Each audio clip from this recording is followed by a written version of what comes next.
Ryan Reynolds here for, I guess, my 100th Mint commercial. No, don't. I mean, honestly, when I started this, I thought I only have to do like 4 of these. I mean, it's unlimited premium wireless for $15 a month. How are there still people paying 2 or 3 times that much? I'm sorry, I shouldn't be victim blaming here. Give it a try at mintmobile.com/switch. Whenever you're ready. $45 upfront payment equivalent to $15 per month. New customers on first 3-month plan only. Taxes and fees extra. Speed slower above 40 gigabytes. See details.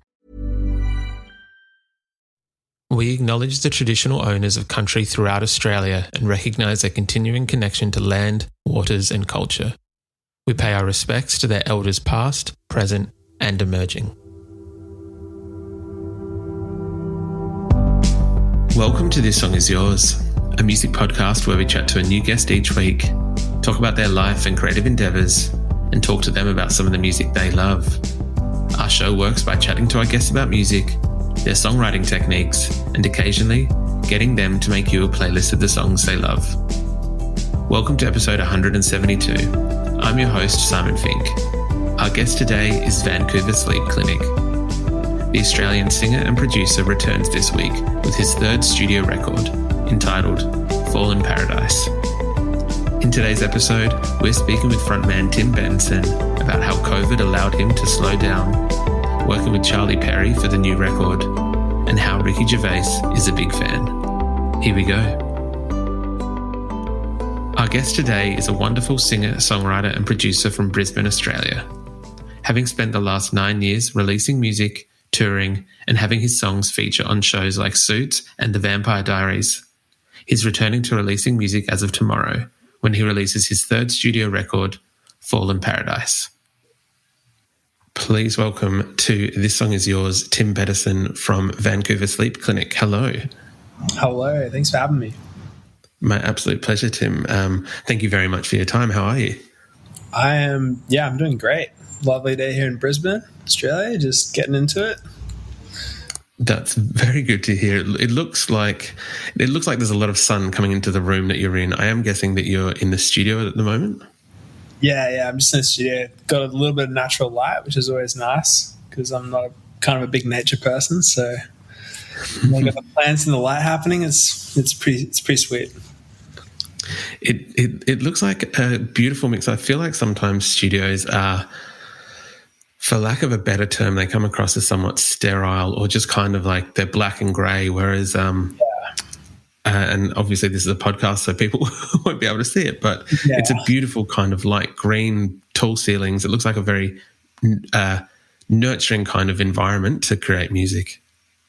The cool thing about it is that it's actually like an old townhouse, so it's actually got a bit of a homey sort of feel to it, which is really cool because I actually started in my bedroom when I was 17, the Vancouver Sleep Clinic stuff. So I've always kind of just been attached to sort of that cozier environment rather than like the like I don't have the best gear. It's not the best acoustics, but I prefer that more inspiring like look and feel. Yeah, personally. That's very fair. It's is this the studio where you've created the album that we're here to talk about today? No, actually, so the album Fall in Paradise I did in London with a producer called Charlie Perry. So I went over there for 4 months during lockdown, which is a pretty wild experience in and of itself. I did it with him over there, which is cool. Switched it up a little bit. So, yeah. Oh, beautiful. I know that I was going to touch on the work with Charlie. I wasn't sure if maybe the songs were maybe workshopped here and then taken to London with you. Right. Jumping straight into the record is Fall in Paradise. It is a gorgeous record from yourself, and it is out later this week. As you mentioned, Charlie did work on the record. He has worked with artists like BTS and I think Alfie Templeman. How did that kind of experience, how did it come about, and then how was it working with him?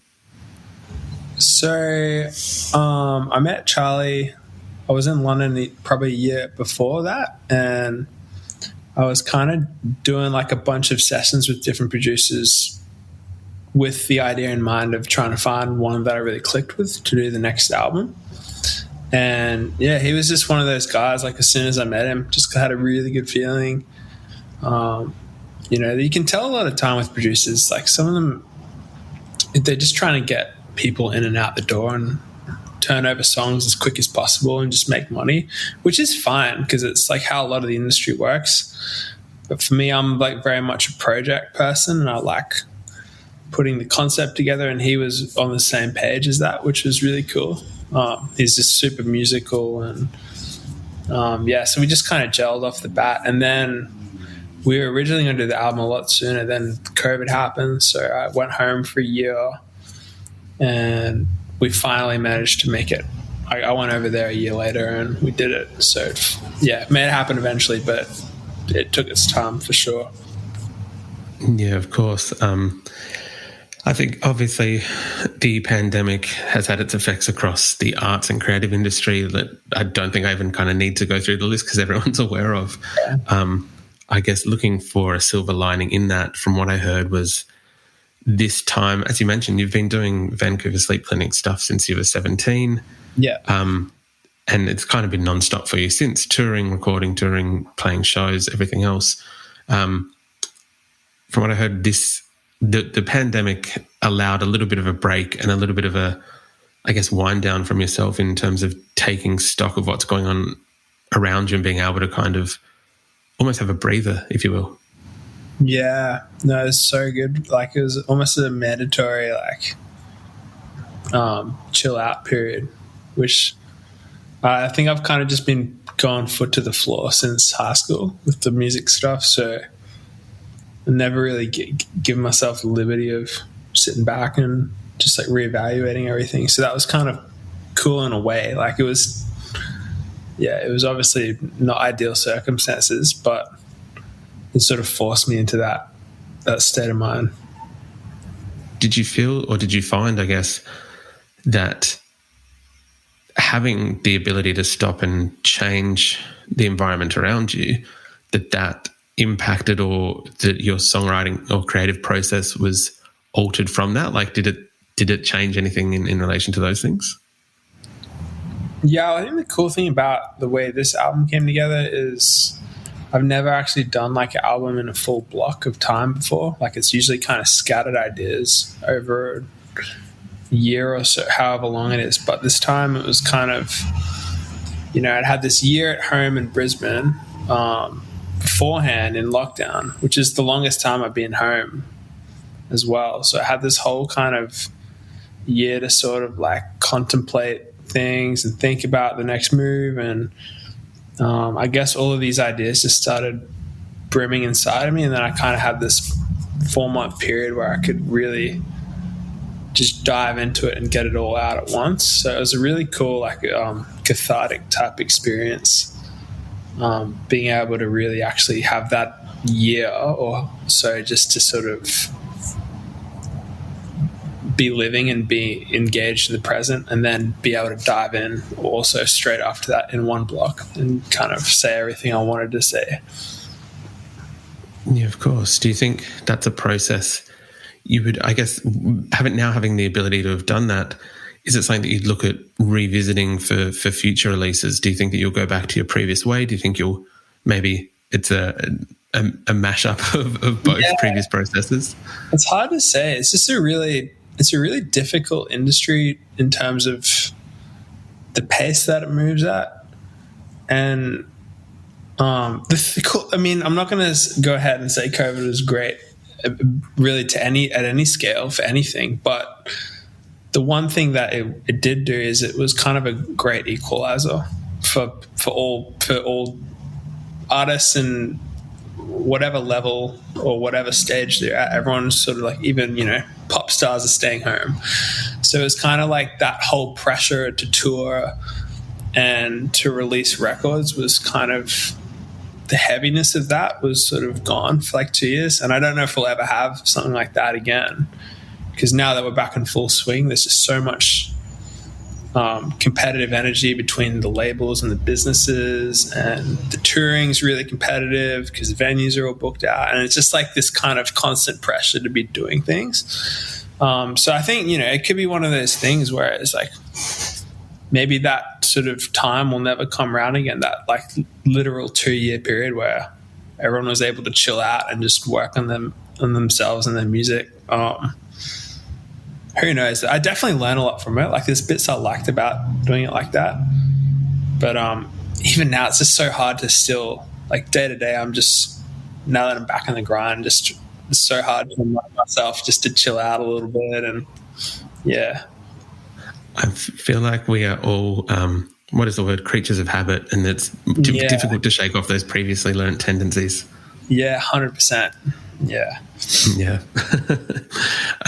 This new record, Fall in Paradise, it's another gorgeous, very kind of cinematic sounding record from you. Having a listen, we were very lucky enough to have a bit of a preview of the record. And I think that my favourite track might have been the title track itself, Fall in Paradise, which kind of builds and builds. When that chorus hits, it's just, the payoff is wonderful. Are you able to, I guess, elaborate a little bit more on that song and how that song came about?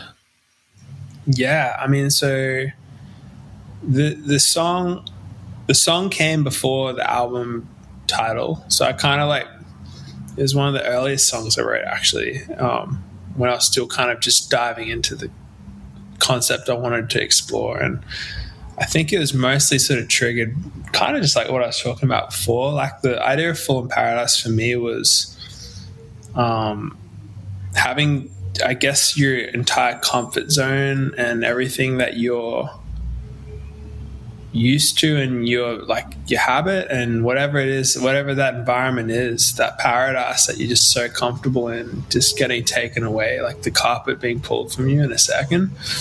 That's kind of what it felt like, I guess, for me and probably a lot of other people when the lockdown started. It was just this whole unknown territory of it was just this whole unknown territory of I don't know, just complete ambiguity and what was going to happen next. Like, no one really knew. And yeah, it just felt like a crossroads in a lot of places in my life. So that track was, I think it was the second track we did. And it really sort of helped set the theme for me, like lyrically, for the rest of the album. And also just the mood. Like, I like that feeling of, like, I wanted to have that feeling of, I guess, intent and trying to make the most of the difficult situation. And that's kind of what that song is to me. It's sort of like that declaration, or it's sort of an intent to keep pushing forward, even though, like, I'm not sure what's ahead of me, but just to sort of embrace that next thing that's coming. Yeah, of course. We've spoken to a few artists who, I think one of the most difficult things that songwriters have faced in the last 12 months or so is, how do I word this? As you kind of said, it's that thing of wanting to have a song that's about the circumstances of now. And as you said, this one's about being able to, like, push through. When you're kind of writing these songs, It took a lifetime to find the person you want to marry. Finding the perfect engagement ring is a lot easier. At BlueNile.com, you can find or design the ring you've always dreamed of, with help from Blue Nile's jewelry experts, who are on hand 24/7 to answer questions, and the ease and convenience of shopping online. For a limited time, get $50 off your purchase of $500 or more with code LISTEN at BlueNile.com. That's $50 off with code LISTEN at BlueNile.com. My dad works in B2B marketing. He came by my school for career day and said he was a big ROAS man. Then he told everyone how much he loved calculating his return on ad spend. My friends still laugh at me to this day. Not everyone gets B2B, but with LinkedIn, you'll be able to reach people who do. Get a $100 credit on your next ad campaign. Go to linkedin.com/results to claim your credit. That's linkedin.com/results. Terms and conditions apply. LinkedIn, the place to be, to be. is there something in the back of your mind? No one wanted to write, or I guess some people did, but the difficulty of writing music and it not having be like a lockdown album with it still being influenced by lockdown, if that makes sense, that you don't want it to be this was their COVID album or whatever it was. Yeah, I think for me is a lot bigger than that. Like, COVID was one of many things, but like, I'm 26 now, and it all kind of happened around 24, which meant I was like right due for my quarter life crisis. So I think just the timing of that, it's interesting because you hear people talk about that kind of age, about that being a time where you like, you're really sort of reevaluating a lot of things. And as a teenager, I was always like, nah, like I'm so happy doing my thing. Like I'm always going to love doing this. I'm always going to love being here or whatever. And then I think just like at that point, it just kind of all hit me, all different areas of life, just being so unsure. And that was definitely the icing on the cake, but there's no, like, I didn't want that to define the project at all. It was just part of the circumstance. When you are writing, I guess, what's your go-to method?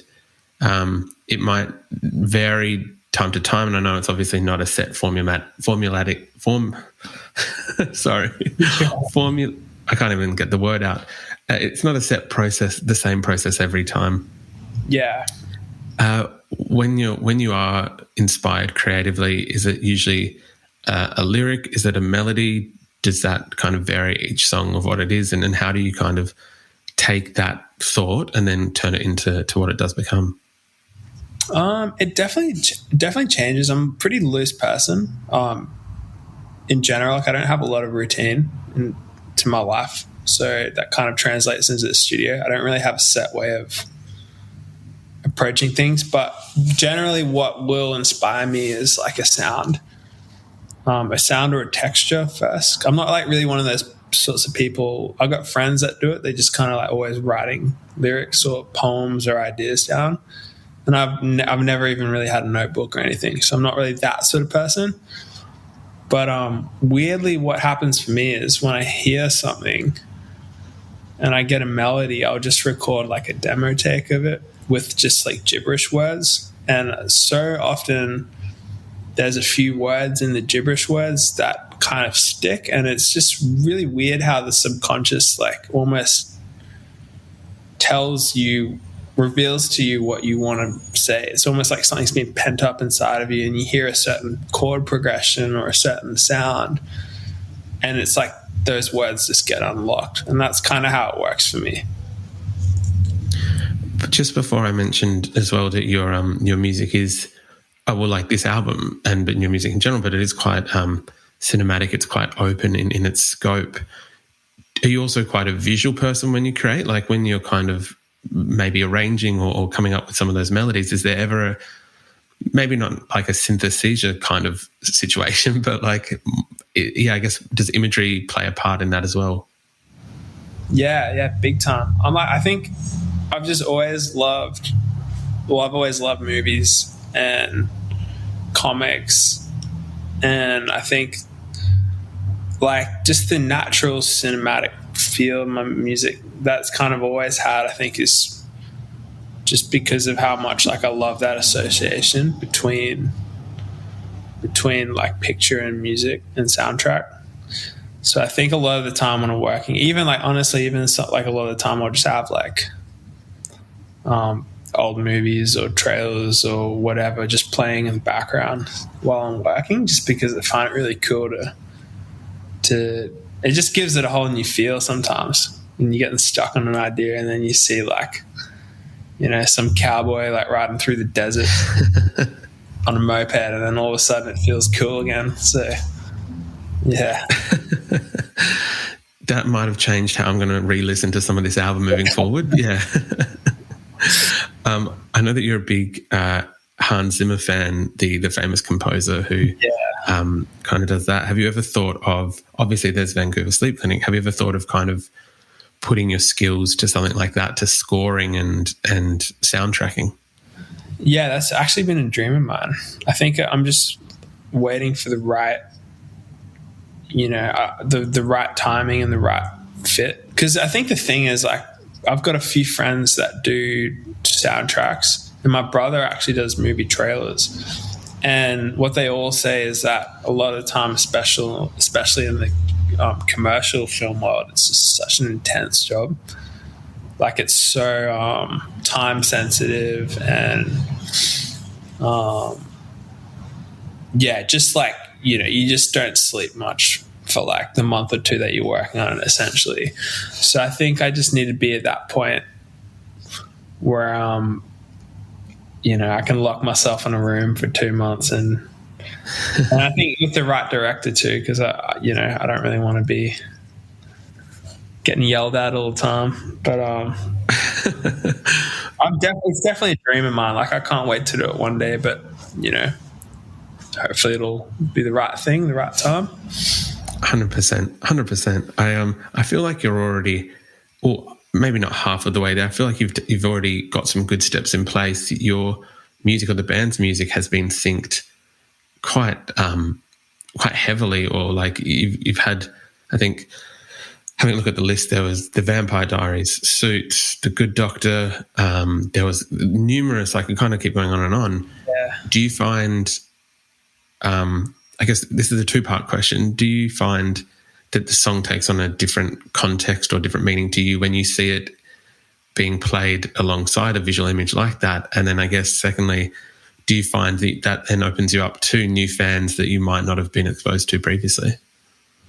Yeah, honestly, like, sync's my favorite thing in the world. It's just the ultimate win-win for an artist, because you get that music, you get your music in a whole new look, and you get paid, and you also get to reach a whole new group of people.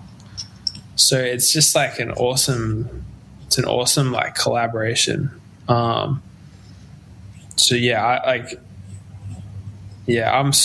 been super lucky, like you said, like, to have a few really cool spots. Hopefully, like, I can get a couple more and keep it rolling. It's always just so exciting. Sometimes it's even a show like my parents would be watching or something. And it's just such a cool feeling, like, hearing, because you watch all these shows as a kid, and like, you never imagine that some song you made in your tiny little bedroom would end up on one of them. So it's pretty cool. I can imagine it's a very, very cool feeling. I'm not sure if this is directly linked to it, if this is how it happened, but I believe that one of these things maybe led to an expression of love from a very famous admirer of yours, or a very famous fan, in the form of Ricky Gervais admitting that he's quite a fan of your music. I think it was Someone to Stay that he said was a brilliant song, or his favourite song ever. Yeah, that blew my mind. I have no idea how he found it, but I remember I was actually hanging out with all my friends. It was around Christmas time, and we were all sitting we were all sitting outside having beers, and I just got a notification that he tweeted at me, and I just did a full double take. I was like, wait, what? And we'd all just been watching Afterlife. Like, Afterlife was coming out at the time, and it was just so surreal. So that was just one of those moments I'll never forget. It was a massive fanboy moment. That's incredible. That's awesome. Tim, I know you're about to, I think in September, so not right now, but you are going to take the album on the road. I think you've got dates across Europe in September. Can we expect to see you playing some Australian dates sometime by the end of the year? Not by the end of the year, but I'm hoping early next year. Beautiful. Yeah, but 100%, like, I can't wait to get around Australia again. Just got to, I wasn't quick enough on the trigger this time around.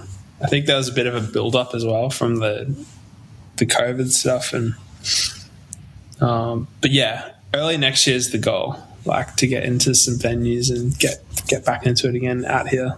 Yeah. Beautiful. I know that there's a lot of people excited to see you back on the road and touring again.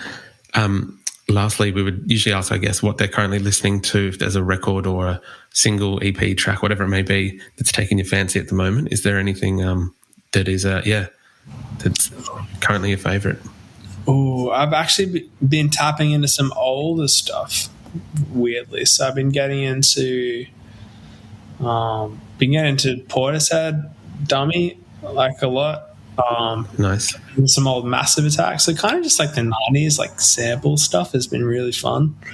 Because I also just recently got a record player, and I've been trying to like do some crate digging and scratching just for fun. So I'm just kind of getting obsessed with these like old.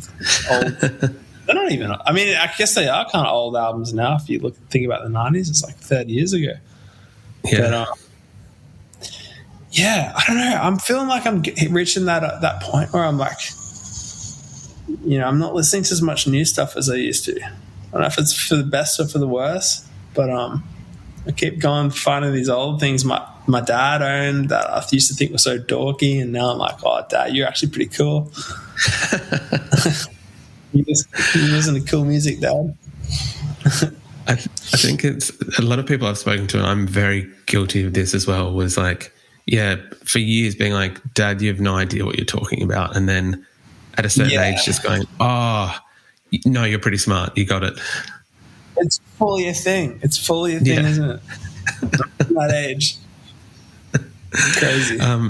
Tim, thank you very much for your time today. I do appreciate it. Congratulations on the new Vancouver Sleep Clinic album, Fallen Paradise. It is out later this week. But thank you for coming on the podcast. Yeah, thank you so much for having me. I appreciate it.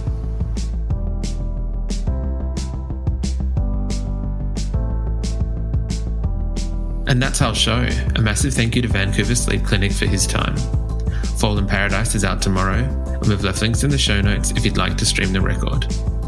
We also want to give a huge shout out to Shari at Great Company Collective for helping out with today's interview. If you like this show, please subscribe wherever you get your pods and stay up to date when new episodes are released. We release new shows each Wednesday and Friday morning, and we now have a Patreon, which you can find within the show notes of this episode. You can follow the playlist profile on Spotify, and you can follow us on Instagram, Facebook, and TikTok. Until next week, cheers.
Each Wednesday and Friday morning, and we now have a Patreon, which you can find within the show notes of this episode.